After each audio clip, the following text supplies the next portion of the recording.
So it's been, a little bit since the election. How long has it been?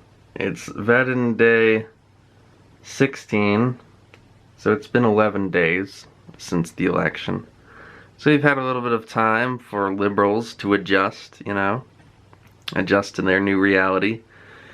And I'm hearing people, we've got a lot of conversation in the air. We got a lot of people asking questions and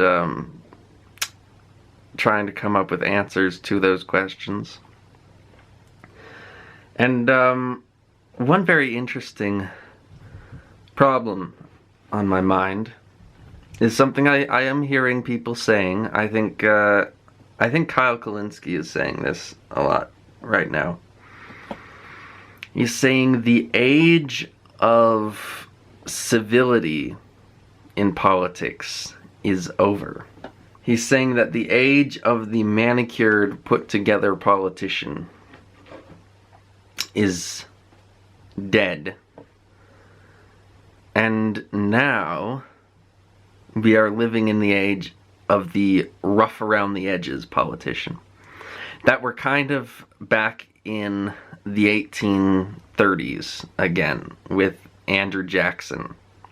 That's kind of now where we're at. So, and that might be true. It might be the case that this is how you win elections these days, with candidates who are not polished and put together and combed and trained, but who are imperfect, a bit wabi-sabi, you could say, don't always have the best manners, but have a populist message. I think Kyle's analysis is that the traditional 20th century idea of the politician is starting to look fake to people. And so whenever they see that, they immediately feel like they're being lied to.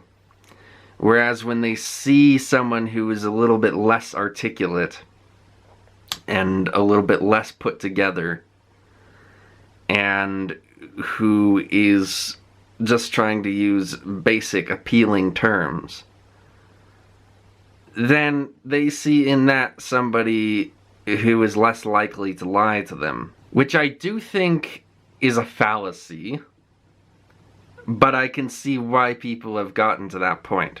So that maybe at this point it's time to recalibrate the politics machine to a new state of affairs. And I have a lot of thoughts about this, because I'm not really sure what to think about this. There's something upsetting about this. Not emotionally upsetting in the sense of being distraught, but in the sense of it causing an upset that has consequences that I don't know if we really fully grasp yet. When Donald Trump came around, I found him a breath of fresh air, of course. I've talked about that before. But I think I was always kind of allowed to feel that way about Trump because he was a Republican. And so there was no stake in it, really, on my side. At least I didn't think so yet at that point. I've kind of seen now that maybe I was wrong about that. But as a Republican, I liked what he was doing because to me it seemed like he was making a mockery of the Republican Party. And I think a lot of liberals were maybe in that same situation, and they were too comfortable with Donald Trump back then. And they didn't realize how unlikable their candidate was. However, there was, of course, Bernie Sanders as well at that time, and I think you could see a connection between Bernie Sanders and Donald Trump, where Bernie Sanders wasn't as boorish as Donald Trump, but he was schlubby, and he wasn't really manicured, and he didn't talk like a professional politician. He talked like a statistician who was very obsessed with these few data points. And he had a strong message, and he had a strong populist message that I think resonated with a lot of people. But the thing about Bernie Sanders is when it came time, he always was able to get in line behind whoever the Democrats picked. I think there's this misconception that a lot of people have, and I think it's like a Democrat-led kind of conspiracy against Bernie Sanders, that he's like somehow a sore loser or something. I've never gotten that impression before. He's always seemed to like, oh, once I've lost, yep, immediately let's get back, get in line, promote whoever won, let's beat the Republicans. He never seemed to waver in that mission at all, and that works for him with what he does with his career. I don't think that he made any kind of mistake in that realm.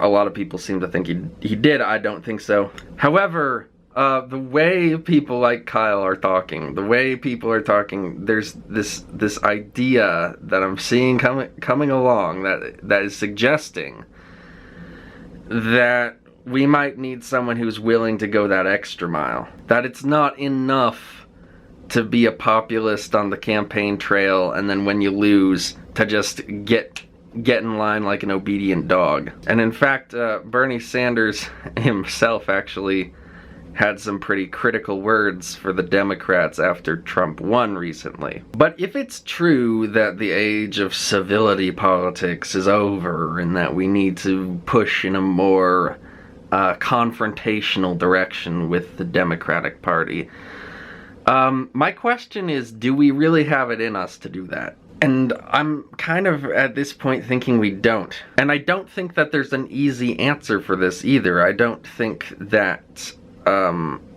it's really possible to solve this problem.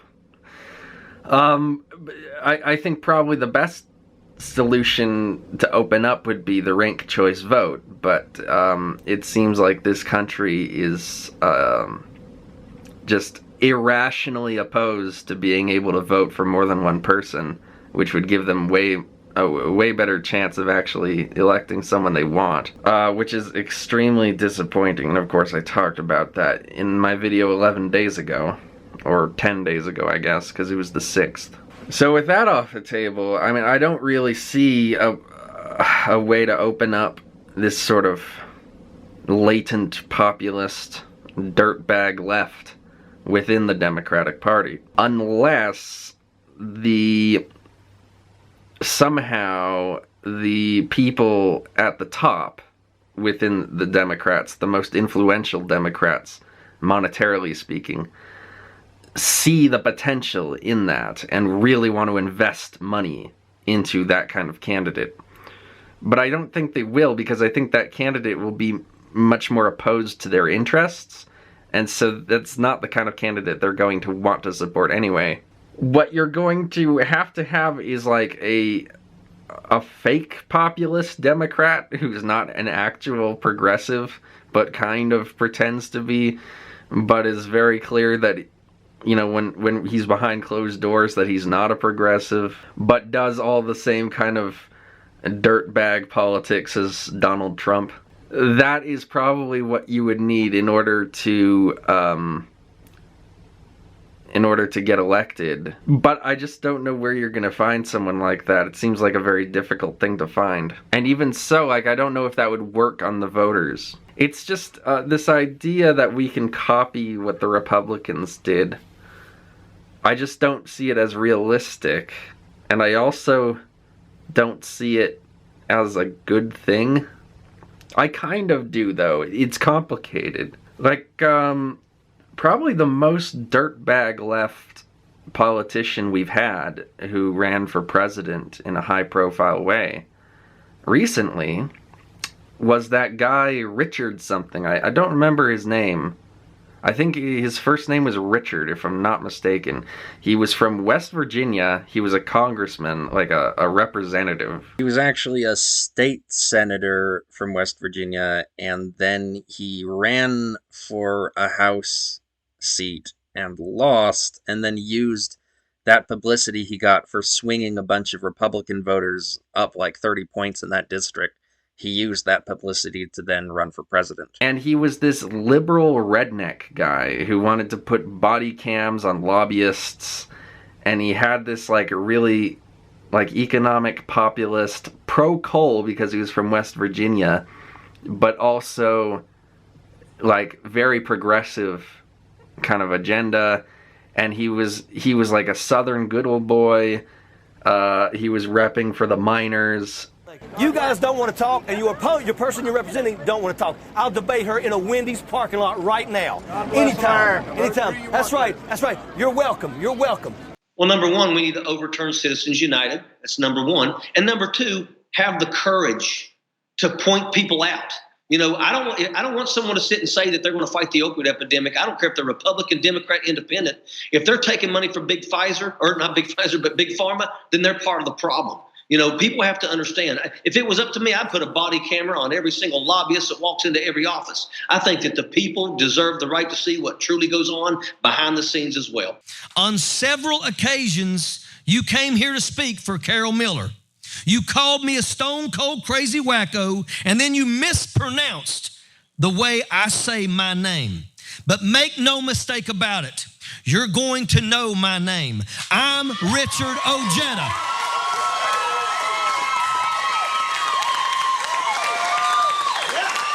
I am Richard Ojeda. I am Richard Ojeda, and I'm not done fighting. And neither are we. Neither are we. And I could see him actually doing a kind of like a really hardcore let's not play nice campaign. If that is how, like, if he has it in his mind to do something like that, I could see him actually being pretty good at doing that. So he's like maybe a tentative example of what I'm talking about, because I don't think he's like particularly the most intelligent person ever. He doesn't really strike, and not just because of his accent. He just doesn't strike me as someone who is like, you know, a Mensa member or anything. He's not like Obama. He doesn't give me those vibes. But he seems to have like heart and soul and spirit and the ability, I think, if he could build something, to really rile people up emotionally. But rile people up against conservatism rather than for conservatism, which is what would be politically convenient for us on the left. So someone like that might be worth investing in if you think that the future of politics is abandoning civility and focusing on populism. But there's another key aspect to this, which I think is really important, which the mainstream sort of liberal media doesn't believe in. They're very against this idea.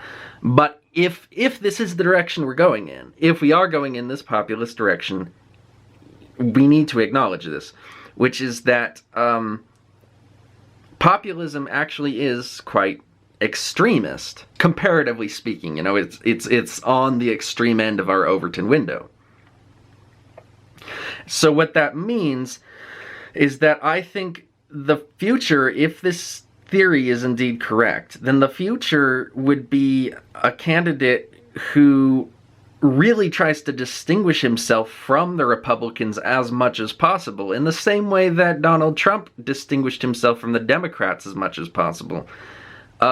Because Donald Trump wasn't afraid of being extreme.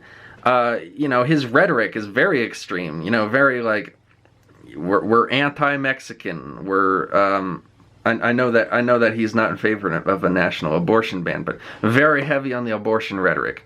Don't burn the American flag. We'll make it illegal to burn the flag. You know, stuff like this. And we have to take out ISIS. We have to love and support Israel with all of our heart and soul. Grease the bullets with bacon or something. Whatever he was talking about years ago when he was talking about ISIS. Go after the families. You know, it was extreme rhetoric, but it struck a chord with people. People responded to that, and it doesn't seem like people are afraid of extremism. Because if they were, they wouldn't have voted for it. But the Democrats look at this situation and they think, oh, well, people are just really right-wing, and so we have to go a little bit more right-wing to appease them. So you're seeing all these weird mainstream pundits talking about, like, oh, it was because we focused too much on trans issues and that alienated people. And it's like, meanwhile, that was never a focus of the Harris campaign, ever. And in fact, Harris and Tim Walz, like, seem to make a really concerted effort not to bring up those divisive sort of social issues. And if they did, then it was Waltz talking about how Republicans are weird for trying to, like, get in your private lives and, like, you know, spy on, like, your reading material and stuff like that, which was a smart, I think, strategy. I think it was a smart strategy because it played to people's hatred of conservatism. And I think that probably would work better in this day and age than playing to people's sense of unity. I don't think people particularly even really want to be all that united right now. Because if they did, they would make more of an effort to do that. But it doesn't seem like people actually make an effort to be united. And it seems like it's because people don't want to be united. They like being divisive. And so in this new playing field, what strategy do you use? Do you use the unity rhetoric of Obama, or do you move on to something else? So if this theory is correct, that we need a dirtbag left politician to run for president next time, what do? Well, we crank up the anti-conservative rhetoric. We crank up the anti-Republican rhetoric. Say the Republicans are bad, they're evil, they're against America. Talk about how the Republicans are killing women by not allowing them to have abortions. And also be pro-Palestine, because that's another way to distinguish yourself. Like, I think this idea is underrated, the idea of really distinguishing themselves from the Republican Party. Like, be distinct, be different, because that's providing at least a vision, something that people can get behind, and maybe it can convince people who weren't convinced before. So, like, be pro-Palestine, even if, like, you know, even if you don't particularly care about the issue one way or the other, or even if you're kind of pro-Israel, you might be able to see some merit in the idea, just strategically, of a Democrat being pro-Palestine, because it distinguishes them as different. So be like, yeah, we're against Israel. We're against the genocide in Gaza. Republicans are killing people. Like, be really fierce with that rhetoric. Be like, they are against us. They're against world peace. They have to be stopped. And also, you can play up this idea of, like, the conspiracy within, you know, within the Democratic Party. So, like, Trump did that. He was like, I'm going to drain the swamp. There's all these deep state actors. A lot of them are Republicans. And I'm going to get rid of them. So that could be a thing, like, yeah, the Democratic Party is full of a bunch of billionaires and elites who want to rob you, and they're trying to take me down. And then even if you lose the primary, like, don't go out like Bernie Sanders did, where he was like, all right, we have to get behind Hillary Clinton now. She's our only answer. No, you really, like, yes, they're criminals. They robbed us. They robbed the people of their rightful choice. Really go after, like, the war thing. Like, be, like, fiercely isolationist and be like, yeah, but, like, I believe in the national sovereignty of nations to determine their own course. I don't meddle with other nations' affairs. Donald Trump increased drone strikes by 330%. He says he's anti-war. He's the most pro-war president we've had since, you know, like, really hype up the rhetoric. The thing about the Democrats is that they're in this weird balance where they're trying to be moderate, and it might be at this stage that that's just not gonna win a lot of people over. But it's difficult to say. It's difficult to say because there are a lot of these moderates in the country. And there's a reason Bernie Sanders didn't win the 2020 primary. I think that the liberal culture in America is much more afraid of extremism than the conservative culture.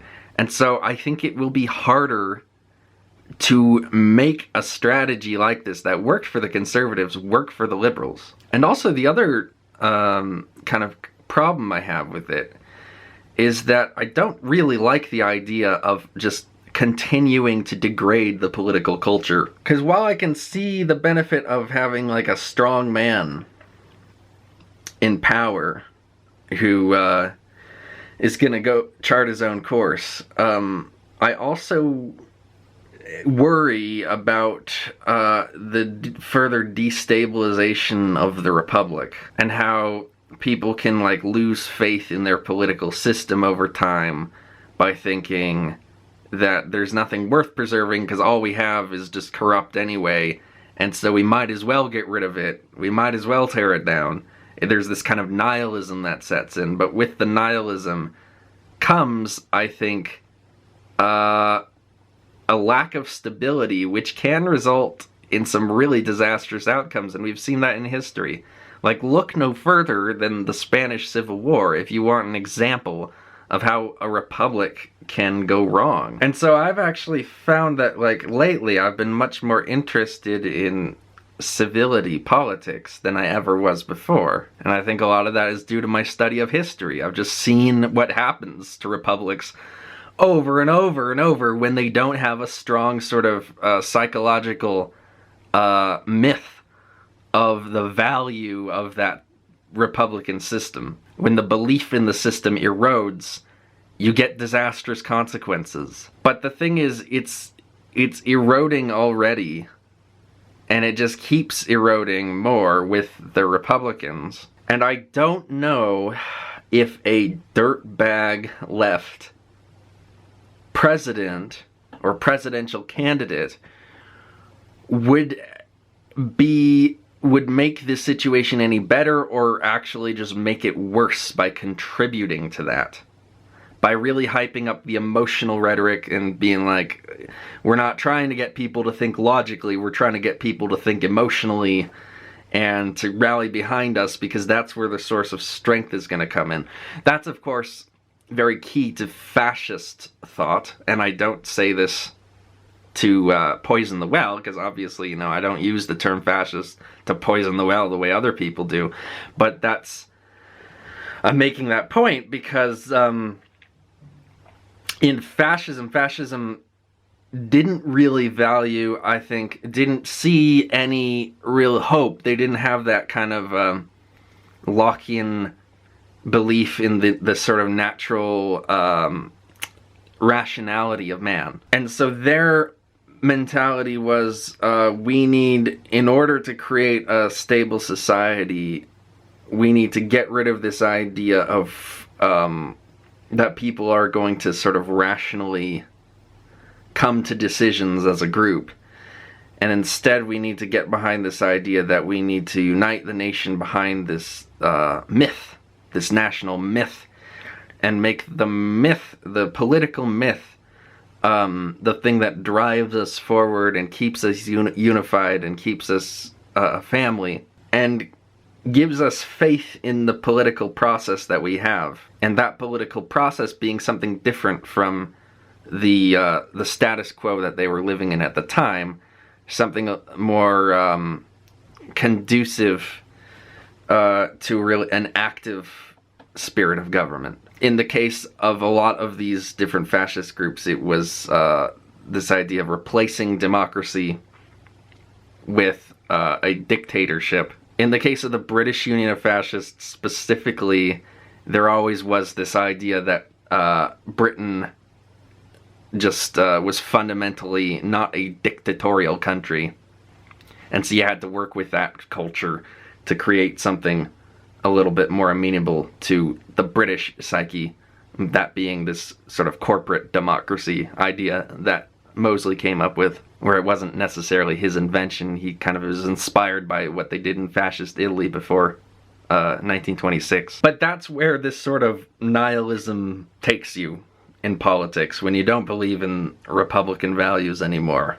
That's where it takes you, is in those directions, where politics is all about feeling And once it's all about feeling, then the facts don't matter anymore. The discussion doesn't matter anymore. What matters is strength and finding a way to get what you want. And yeah, I mean, call me crazy, but I find that idea a little bit existentially terrifying in our state of affairs. Particularly because I don't think we have a real culture of emotional politics on the left in the same way they do on the right. So I think if we go in that direction, the right is going to win. And that's the same thing that happened in the Spanish Civil War, actually. But at the same time, it makes you wonder, well, is there a way out of this then? Like, if we don't go the dirtbag route, is that even going to help us anyway? Or are we just delaying the inevitable? We might as well have a dirtbag president who is at least going to do something for us.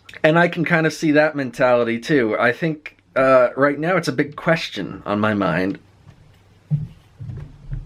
about how valuable a dirtbag left mentality would be in mainstream politics in this day. And a few years ago, I would have said, don't go in that direction. But now it's becoming harder and harder to justify that when there doesn't really seem to be a viable alternative. When all we do is just lose and lose and lose, like, I don't know. Maybe the next election will change my mind. Maybe we'll see people finally wake up and become rational again. I don't know. I mean, Biden won last time, but I think it was probably just because of the pandemic. So is there hope for the American political culture? Are we just kind of experiencing a ratchet effect? Or is there a way to reverse the ratchet? But what is that going to look like? Is civility politics dead? Or is it just dormant? A lot of questions are on my mind right now, and I don't have answers for any of them. And if only more of us felt the same way. This is VEDN Day 16. I'll see you tomorrow for VEDN Day 17.